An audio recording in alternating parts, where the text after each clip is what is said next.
Welcome to the Puyallup Public Library's podcast, Shush with Debi, where we interview and connect with people of the library, city, Puyallup businesses, and the community. I am Debi. I work here at the library as outreach technician, where I mostly do outreach, but I really do a little bit of everything. I'm so super excited to welcome our most fabulous guest, Dan McLean. Welcome, Dan. Hi, thank you for having me. Oh, my goodness. Thank you for being here. This is such a thrill for me. I can't even tell you. Tell our listeners who you are and a little about yourself. I am Dan McLean. I am a sustainable fashion designer in Seattle, Washington, but I did grow up here in Tacoma. In Tacoma. Mm-hmm. And I have just been a local my whole life. I love this area. I love Seattle, and it's such an honor to be here. Thank you for having me. Oh, you are so welcome. Thank you for being here. Tell me about your connection to the Puyallup Library and Puyallup area. Well, I grew up in Fircrest in Tacoma area. Yeah. And so I've always been, went to the Puyallup Fair. Yeah. And my parents now live on the east side, so they're only about 10 minutes from here. So fantastic. We always come here to go to the thrift shops and go to, antiquing. Yes. And I've always been going to libraries my whole life, so my mom always takes me. I was homeschooled most of my life, and so the library was like our place. Oh, yes. We have so many homeschooling moms and kids. Yeah, they use the library resources all the time. Fantastic. I don't think I ever told you that I was homeschooled. No, I didn't know that. I was homeschooled up until 6th grade. Oh, my gosh. Yeah, so I have a deep connection with the library. And everything it represents. Yes. Yep, wonderful. Okay, let's move on to the questions that you have chosen, Dan. And the first one is, what have been some of the happiest moments in your life?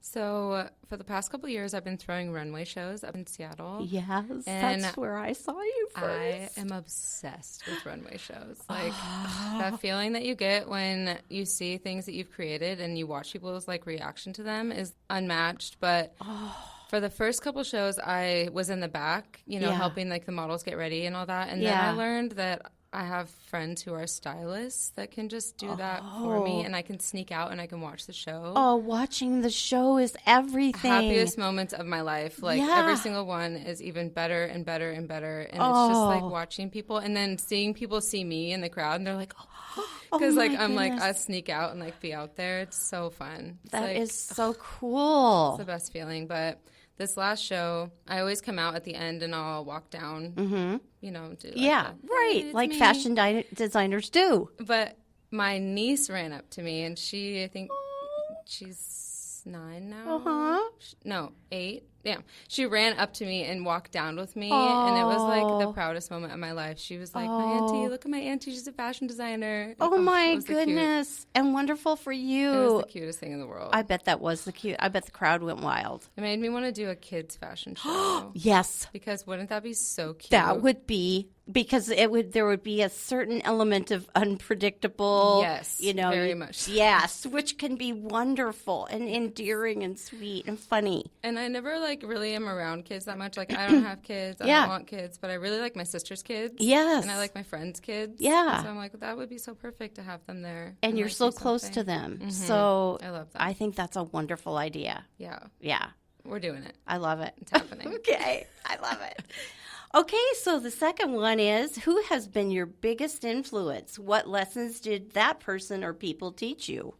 So I think I'll just stick with the fashion theme here and go with my favorite designer, if that's okay. That's okay with me. My favorite designer ever is Alexander McQueen. He's one of my favorites ever, too. I love him so much. I miss him. Me too. Yeah. I know. Yeah. And when his documentary came out in theaters, I went to see it by myself because I was like, I don't want anyone to be there. Nobody talked to me. Yes. This is I need to go and see this. And then I went the next day again. Yes, I love that.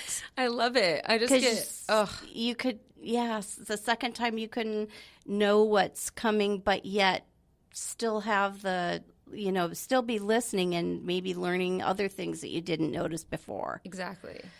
That's so cool. I loved it. But it also it's a little hard for me because during the documentary, he talks about how he doesn't want, after he passes away, he doesn't want his legacy to be carried. He doesn't want his brand to be carried on, just his legacy. And he doesn't want anyone to create with his name. And he asked that, like, on camera. Please don't continue my brand after I'm not here, because it will not be my designs. It will be someone else's designs. Right. I don't want that. Right. And then his family carried it on after he passed. And I was like, oh, no, I didn't know that. Me. Right. And wasn't there was one woman that I know that was doing fashions for Alexander McQueen, and it had her name for Alexander McQueen, but why did they do that? Yeah, that's a really good question. It bothered me. Yeah. And I'm like, there's no way that they're that money hungry that they did that, but I guess that they were. And I'm like, I hope he haunts you. I hope he haunts them. That is so sad. I know. But they are doing him justice, though. The designs are awesome. So, you know. And then I heard that they're going to start making leather from, like, DNA. Oh, what? Yeah. Oh, sorry, I yelled that. Creating leather from, and I was like, I hope that they do that with his DNA, because he would think that's so creepy. Oh, my weird. gosh. That's creepy cool, though. I know. What? I know. Okay, this is breaking news, everyone. No. I love it. Okay, anything else about Alexander McQueen? No. No? Okay. All right, let's move on to this one. Do you have any favorite stories from your work life? First thing that comes to mind was this last Saturday, we did the model casting for I saw that Sunday. Instagram. I saw about that. Oh my gosh, it was so much fun. That is so cool. It's my favorite part of the whole entire experience. Really? Yes. Because I get to meet so many different people. I cap it at 100 people to come, which is insane. Yeah. But I like to have my panel choose the models. I don't like to choose the models because it's like a lot of my friends, and I think it's really cool to have different types of humans pick the different types of humans that they want to see on the runway, and not necessarily. Yes. Of course, I would choose diverse people, but I really love when people choose people they've never seen on the runway that look like them, or just, you know, have different types of body types and different ethnicities and different heights. And, you know, so I think it's really super diverse and fun.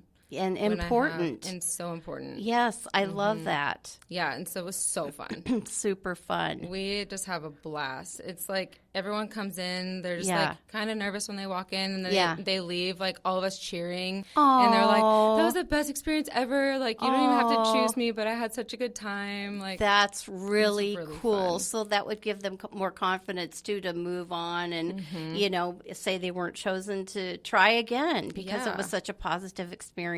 One person said that she came and she didn't even want us to choose her. She just wanted this, like, on her bucket list of things to try. Do. That's really cool. She's like, I don't think I could walk down the runway, but I really just want to be here and, like, experience this. That's so cool. It makes me think of when I took your leather purse class, because I had never made anything out of leather before, and that was first for me, and it was like a highlight of my life. It's so fun. And now I'm kind of hooked on leather. Are you? A little bit. Things? Yes. I love that. I love it too. It's so fun because it's so, like, it's not easy, but it's so forgiving. Yeah. Yeah. And it was, to me, I mean, it's just like an extension of sewing, which I've done most of my life. But I just don't have time, Dan. It's the time. Time for you must be so, oh my goodness. And it's so messy. You have to have like a space. Your studio is fabulous. Thank you. Oh my You're welcome gosh. anytime. Oh, thank you. Okay, let's move on to, this is a biggie. What are you proudest of? The thing that makes me most proud is when I see people wearing something that I created that makes them feel good. Yes. That is like highlight of my life. I believe it. It's so good. I would feel so honored. Thank you. Yeah. That makes me happy. But it's like when my friends come, like yesterday I had two friends come that are showing art pieces at an event on Friday in Seattle, and they wanted to wear my clothes to show their art. And I was my like, goodness. The fact that you want to wear my things to show your creations is just like mind-blowing to me. That is like, makes me so proud. I don't blame you. You should be proud. It's so cool. It's really like the cool. best feeling ever, seriously. It would be. It's your art. All right, let's go on to number 5.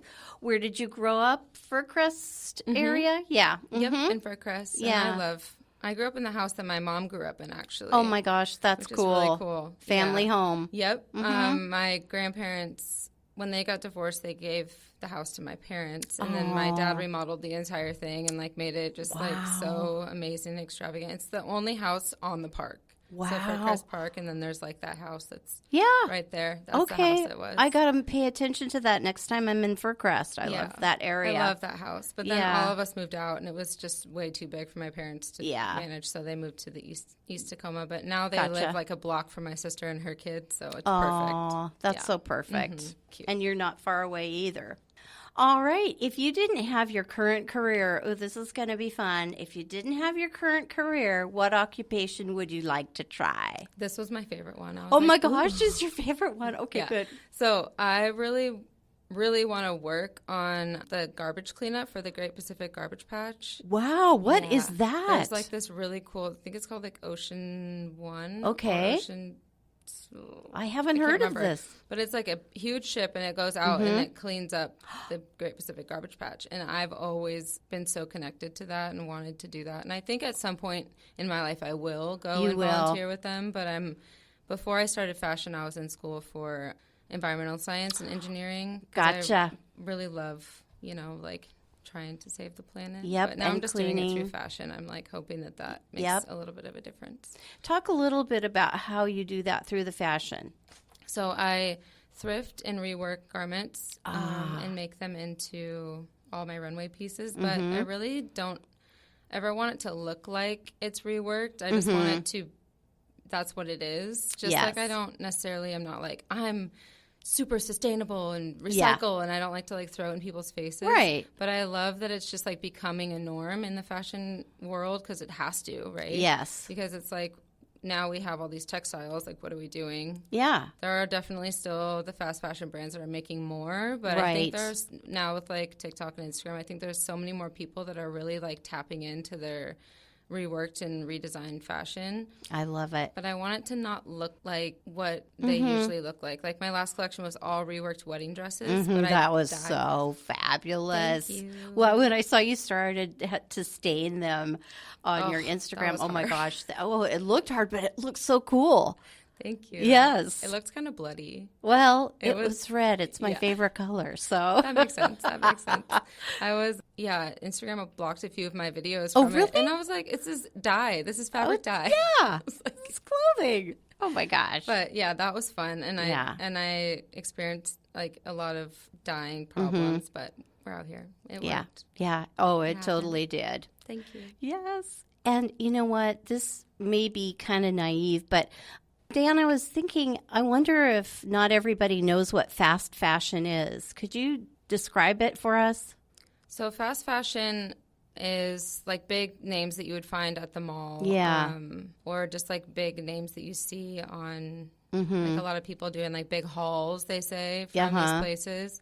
They're made in China or overseas in big factories for really, really cheap because they don't really pay their workers, right? Or their children. Or it all started back, they used to rip magazine, like instead of having an actual designer, they would like rip pages out of magazines and they would send them overseas to like make them really cheap.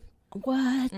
And so then it turned into calling it fast fashion because it was like now instead of doing 4 it used to be back in the day that there were like 4 big times a year that you could shop, right? Or for each season would be like a big time of the year that you go and buy clothes. Right. Now there's like 50 some micro seasons. Wow. And so all these stores are just pumping out these clothes and so many different. Wow. Every other day practically. Yes. And so Weird. there's all this waste and to make something cheaper, you make it from polyester, right? And so polyester doesn't break down in landfills because it's plastic. Right. And so because it's cheap, that's what these fast fashion brands use. And then it's never cotton. No. I know. I have to search for cotton. Seriously. Yeah, because polyester makes you hot, and I don't need any more heat.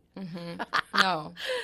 Oh, Same. my gosh. Yeah, so everything that I make, if it's not reworked fashion. It's from a sustainable company. I'm wearing my sweatshirt right now, but it's all not necessarily organic cotton, but bamboo or cotton blend. Right. And bamboo grows so fast, and so you can harvest it really quickly, and it's really, really sustainable, but it's more expensive because they have to pay more taxes because, the government. And so. Right. Yeah. Okay. Thank you for that. Yes. I think, that's really good to know. And for a long time, I didn't know about it. So just a few years ago, I learned about that. And it's really good to know about that. Okay. So that was really cool. The next question is, what is the most important lesson you've learned over your career?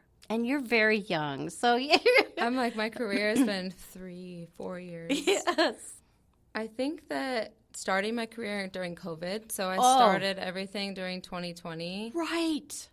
I've learned so much my about goodness. everything and about just running a business. But honestly, taxes really were like, that was my main thing that I was like, the first thing that I should have done was get an accountant.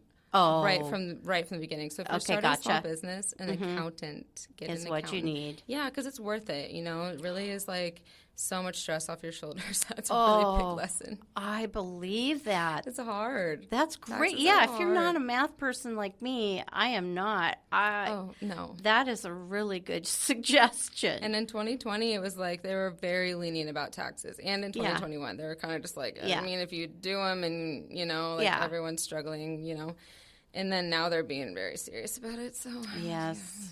Oh. It's hard. Oh, my goodness. But it's good. I'm not a numbers person, so it's waiting. I'm glad you did that. There's so many things you got to learn by just trying and doing. All right. So we've done all your chosen questions. The next two questions are two that I ask every guest. And the first one is, what books or films would you like to recommend and why? I would highly recommend the Alexander McQueen documentary. Yes.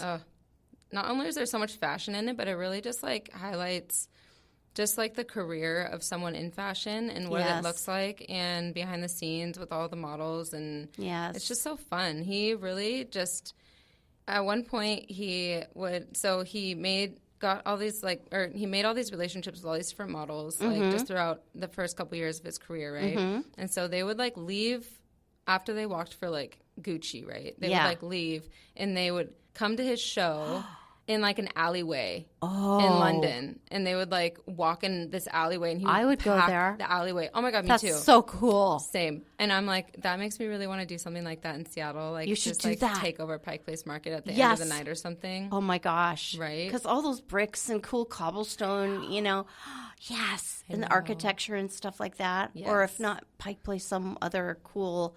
Oh my gosh, there's so many places you Have could you ever find. been down there when it's after hours? No. And they're spraying it out and it smells like fish, but it's really cool. It looks really cool. Yeah, so after hours, there you go. Right? I know. Gosh. So that documentary is so good. So good. And how about his books? Because I pore over the photos, and just analyze the fashion. Yes. Yeah. Do you collect those or do you? Yes. Yeah. I have this tabletop book that was something I had to save up for because it was really expensive, but it has the holographic face on the front. Oh, Have yes. you seen it? Yes, I've seen that. I think I ordered that for the library a long time ago. It's amazing. It is amazing. It's so good. Everything in there is just it's archived, but the way that he does it when you come and look at it, it's so the way his clothes are, he needed to put them on a real body, but they wanted mannequins. So they photographed them on real bodies, but then photoshopped different lines on the hands and the arms to make it look like mannequins, and then remove their heads. And so they are real bodies, but they're mannequin. And you won't notice until you're looking at it. I have to look for this now. Yes, it's so interesting because you're there's no way they could get a mannequin to do that with their body. Right. All these different shapes, but they... That's so cool. So okay, cool. I'm dying to get my hands on the books now. It's so interesting. It took me a long time looking at it. Then I was like, are these bodies? That's so cool. It's so creepy, too. He's so, so morbid. creepy. I have mannequins in my house. So, Me too. Yeah. Do you too? Of course, and your studio has lots of them. And everyone always is like, do you need a mannequin? I'm like, I don't. You don't, but who could resist if someone I have, offered? legs in the corner. Yeah, I've got arms and hands. Oh, my gosh, Dan. We are one. We are one, and I believe that Alexander McQueen would be so proud of you. I mean, I feel like if he was still around, he would come and see what you do. I know, me too. He's so cool. Yeah. He's so hands-on and just like he knows, and it's great. Yeah. Okay, the other question is, are there any questions that you wish I'd asked? Anything you would like us to know? Well, I really wanted to plug my runway show that's coming up. Yes, that would be awesome. It's going to be so amazing. We chose the models. It's like an incredible group of 25 models that are just going to... I like to choose each model, and then they're my muse for the collection. Well, each of them is the muse for their own outfit. And so I don't even make the clothes until we choose the models. Gotcha. And then I make them based off of them. Yes. So I ask them what their favorite feature is about themselves, and then I highlight that feature. What? So if you ever see like butt cheeks down the runway, it's because the person loves their butt cheeks, you know what I'm saying? Or like their kneecaps. Someone said their favorite feature was their kneecaps. Wow. And I was like, I love that. I love that too. Or like their shoulder blades or their hands. Oh, and so then I really just try to like feature that feature for them if I can. Yes. You know? And then I just think it's so fun because then everyone feels like their most authentic self walking in front of like 300 people. They're like, But yes. I think but if it's really... showcasing what their favorite thing about themselves, that's so cool. Yes. It's so unique and individual. Thank you. That's what I really want this to be about. Is like it's so my show is July 20th. Okay. The tickets are on sale now on my website. Okay. danmclean.org. Okay, perfect. And yeah, they're very limited. I usually have my shows down in Pioneer Square at a venue down there. I'm choosing between 3 right now that I love. Yes. There's so many good venues down there. I'm like, it's so hard to choose. I might have to just close my eyes and pick one because like I love them because they're all so good. Oh, I can't wait. They're all just so like vintage and yes. I feel like Pioneer Square just is like everything is brick and everything is old. I love brick. Me too. And tile. And arches. Yes. Oh my gosh. And so when can people get tickets? Tickets are on sale June 1st, but they are on sale all the way up until the they show. sell out. Okay. Yeah, or until and the show's July 20th in Seattle. Place to be announced. Wow. Tell me about, because you do 2 dates a year, Valentine's Day and July 20th. Is there significance to those dates besides, I know it's Valentine's Day, right? But yeah, why those 2 dates? Sorry, I asked another question. But... No, it's perfect. Okay. So 2 dates are July 20th is my birthday. Oh, right. I think I've heard that before. I forgot. I'm so weird about my birthday. I'm always just kind of like, it's not my birthday. It's fine. And then Valentine's Day. It's just 2 dates that I've always just kind of like... Yeah. Always had so much pressure on what to do that day. Yes. For me personally on my birthday, there's always so much pressure. Like, do I throw a party? Yeah. Do I have, it's like there's so much... And I was like, why don't I just throw a huge party and then make it about the clothes and not about me? Yes. Because I'd rather have it be about, like, the fashion and How what I love to fun. do. And then Valentine's Day, I really just love having something positive and beautiful for people to do. If it's like, last time I had almost half the people came solo. Wow. Which I love because I love that too. I never know what to do on Valentine's Day. Yeah. But also it'd be a cute date. Yeah. Yeah, because everyone gets really dressed up. Yeah. It's really yes. fun. Mm-hmm. Yep. I've seen all the pictures and I've been there, and it's just as fun to see the people how they dress that are there to see what your fashion. Oh my gosh, I could talk about this all day. I can tell. You're almost gonna have to make me stop. Oh, I wanted to ask about are you on Facebook? I don't know because I don't do Facebook, but Instagram I know you are because that's where I follow you. But tell people how they could find you there on those places. Instagram, it's just at Dan McLean. Okay. Facebook, not so much. Yeah. Facebook really just is my Instagram posted on Facebook. Yeah. Okay. That I really just have Facebook because I follow my family on there. Yeah. But right. Instagram is where it's at for me. Yeah, me too. TikTok, and I'm too old for TikTok. I guess maybe I am too because I haven't gotten on there, not. but I just don't know. think I am. I'm like...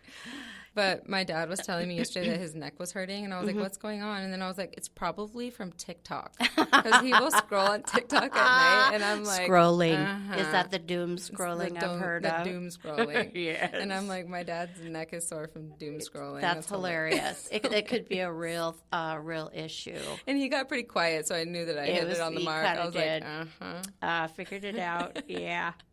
Guilty. I'm guilty too. Okay, Dan, well, let's wrap this up. I hate to do it because I love to talk about fashion and I love talking to you. It was so sweet of you to come here and do this interview.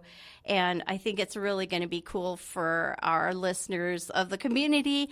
I'll tell them to come on down to the library and look for fashion books. I've ordered lots of them over the years, and I can help you find just about anything. So just ask at the desk, and who knows, maybe someday we'll have a Dan McLean book. Oh my gosh. Oh, that'd be crazy. wouldn't that be so cool? You've been in magazines in Seattle and all that too, and on shows. So yeah, you're just doing great. It's amazing. Thank you. I'm so glad I got to meet you, and Same. yeah, Thank you for having me. Oh, you're so welcome. I appreciate you. Just so honored. Okay, have a great day. Thanks, Dan. Bye.